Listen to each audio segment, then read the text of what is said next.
ایران میں اسلامی انقلاب کے حوالے سے آج ایران میں سالگرہ منانے کے لیے لاکھوں کی تعداد میں ایرانی عوام اسلامی حکومت اور سید علی خامنہ ای کی حمایت میں روڈوں پر نکل آئے اور امریکہ، اسرائیل اور یورپ کی اسلامی انقلاب رجیم چینج کی منافقت کو ظاہر کرتے ہوئے اسلامی حکومت کی ہر سطح پر حمایت کا اعلان کیا۔ اس بارے میں جانتے ہیں اپنے تجزیہ نگار حافظ محمد آصف سے، جو اس وقت ایران کے شہر قم میں موجود ہیں۔ جی محمد آصف، آگاہ کیجیے گا۔ ابھی آپ دیکھ سکتے ہیں میں قم المقدس ایران میں موجود ہوں، روزہ مبارک میرے سامنے بیک گراؤنڈ میں ہے،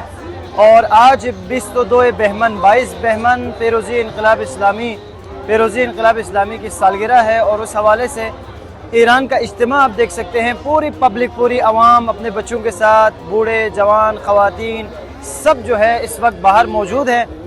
یہ بہت بڑی خوشی ہے 47ویں سالگرہ منانے کے لیے، اپنی خوشی کا اظہار کرنے کے لیے، حکومت کے ساتھ اظہار یکجہتی کے لیے، رہبر معظم انقلاب اسلامی کے ساتھ یکجہتی کے لیے پوری پبلک اس وقت باہر آئی ہوئی ہے۔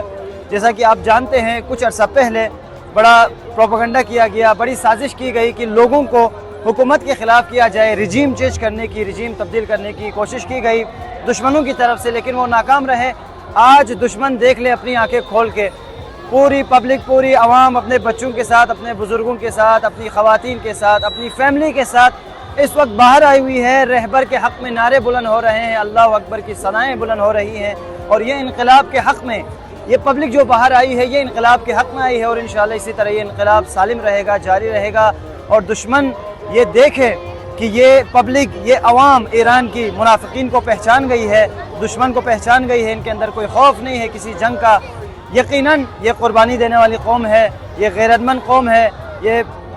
قربانی دینے والے افراد ہے، یہ شہداء کی سرزمین ہے، کبھی ڈرنے والی نہیں ہے، اور اسی طرح انشاءاللہ یہ آگے چلتے رہیں گے، انقلاب کا دفاع کرتے رہیں گے، رہبر معظم انقلاب اسلامی کا دفاع کرتے رہیں گے، اور انشاءاللہ ایک وقت آئے گا کہ یہ انقلاب امام مہدی کے ساتھ متصل ہوگا، اور صحیح سالم اس انقلاب کو بقول رہبر معظم اس انقلاب کو ہم امام مہدی حجت آخر قائم آل محمد کے حوالے کریں گے۔ جی